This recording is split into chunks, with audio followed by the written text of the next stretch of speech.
Hello, this is John from Clock Repairs Merseyside. I just thought I'd do a video about this Thomas Kefford clock. We've pretty much finished it now and we're ready to put the dial back on and then run it for a bit longer. Then we'll probably we'll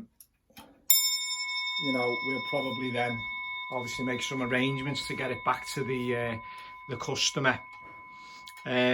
It went quite well, to be honest with you. I mean, there obviously was a few things which we pointed out early on. I'll just try and zoom in a little bit on this, just so we can actually see.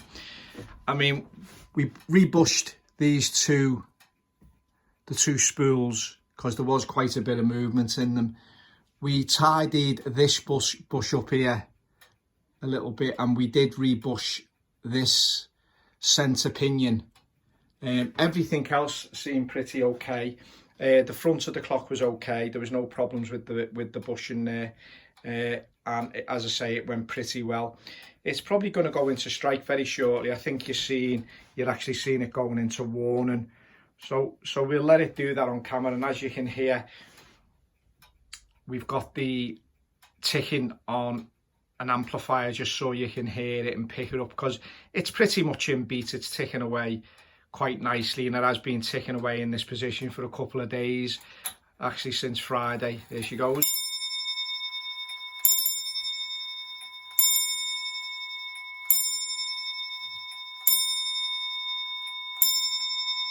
And he's absolutely spot on. Yeah, so it did go pretty well, and it's quite a nice movement. I'll just move our camera around. I've actually got my phone on a tripod, which seems to be working quite well. As you can see, pretty much everything has been done. We'll just get to the front because I want to point a few things out to you.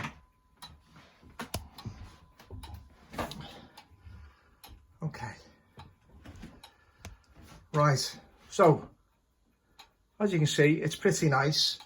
The thing I like about this clock now, it's the Thomas Kefford clock that I've been doing the other videos about. The thing I like about this clock is it does scream out quality. It really does. I mean, everything about it is quality. It's obviously got a 5-pillar movement. I mean, and then also it's got your date aperture on the dial, and it's also got your moon roller. At the top. Now, everything on it, I mean, instead of it using sort of little pins sticking out the cannon, it's actually using wheels and everything as well to actually move the moon roller. And obviously, I know some things are quite common, but they're not, we don't see it as much. We don't see things of this. We see a lot of grandfather clock movements, obviously 8-day grandfather clock movements, but this does pretty much scream quite a bit of quality about it, and it has went quite well. There were the obvious things that needed sorting out. I didn't really get a chance to put it together on camera because we really had to get on. We are now starting to, as we seem to be getting jobs out, we seem to be getting one or two straight away back in. Now at this present moment in time, we're pretty the other workshop, we've got about 4 grandfather clocks on test there now, so we're pretty full at the minute. We've got to get a few of these out. One's going out tomorrow, and then there's a couple of others going to be going out. There's one going out, there's another one going out this week, so then we'll have some more space, I mean, in order to sort of do some work. Because what I don't like doing is I don't like starting the work and then having the clocks lying around in pieces, unless I can really help it. Obviously if we're waiting for some spare parts, I mean, we can do that, but we have to, we've got no choice. But I try to avoid it if possible. What we try to do is when we'll work on, say, a couple of clocks a week, and we'll try and get them finished that week, and then get them on test, and then obviously, give the customers a call and then get them to come and collect them. Last month it was a bit difficult for us as well, because it's actually went into this month now. A lot of customers had went on holiday or going on holiday, so we were holding stuff for quite a while, and so we really did start to run out of space. I mean, it'd be fantastic to have a big massive workshop, but there's the costing of properties this day and age, and you know, the setting up costs and everything else. And there's also the security aspect of it all. I mean, okay, we're working from basically glorified type sheds and stuff, but it's very secure, cameras everywhere, so it's pretty secure. And actually I live here, so you know, I can keep my eye on everything. You know, I won't come in one morning and things, or you know, I'll be a bit of well being alerted. But yeah, everything went really well with this now, so everything's pretty much online to be finished. It will stay on test though for quite a while. I mean, we also found on the back plate when we actually dismantled it, we found some you know,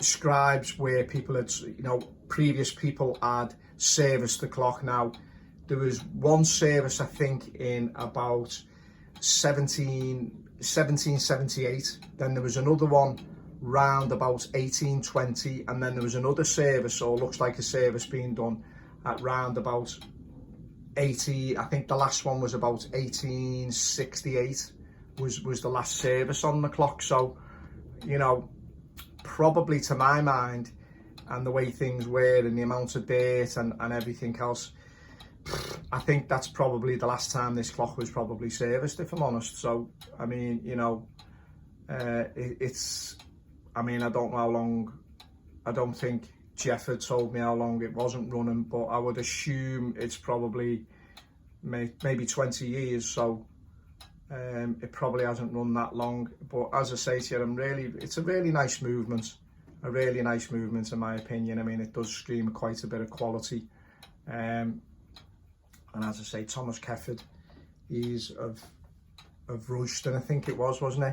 I think he, you know, he's a good clockmaker, and his father was a clockmaker before him. So, but as I was saying earlier on, the dates don't quite fit with it being his father. So I would assume he's probably made quite a few 30-hour clocks, maybe. So they, you know, they'll probably be sort of around about the maybe 1690, really early stuff, I would imagine. Really early stuff, maybe lantern clock stuff, maybe. But yeah, I mean, he certainly knows his trade. It does have a repeat function on it, which is this fella here.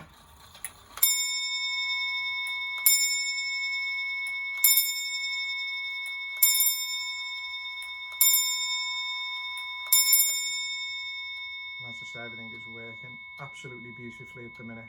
There's no problems at all.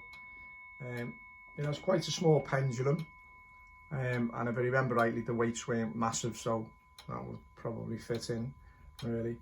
Yeah, but yeah, quite happy. So yeah, I'm looking forward to taking this back and installing it when we get a chance, and then that should be, you know, another job well done. And yeah, anyway, this is John from Clock Repairs Merseyside.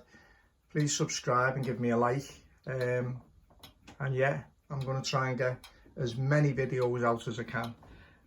Anyway, this is John from Clock Repairs Merseyside. Speak to you again soon. Thank you.